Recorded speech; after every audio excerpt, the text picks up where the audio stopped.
मी राहुल सुधा सुरेश नार्वेकर विधानसभेचा सदस्य म्हणून निवडून आलो असल्याने ईश्वर साक्ष शपथ घेतो की कायद्याद्वारे स्थापित झाले आहे अशा भारतीय संविधानाबद्दल मी खरी श्रद्धा व निष्ठा बाळगीन.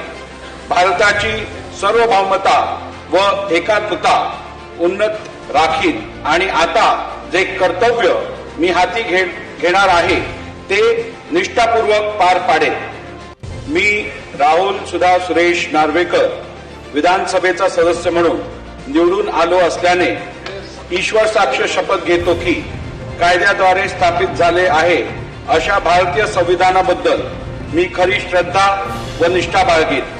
भारताची सार्वभौमता व एकात्मता उन्नत राखीन आणि आता जे कर्तव्य मी हाती घेणार आहे ते निष्ठापूर्वक पार पाडेन.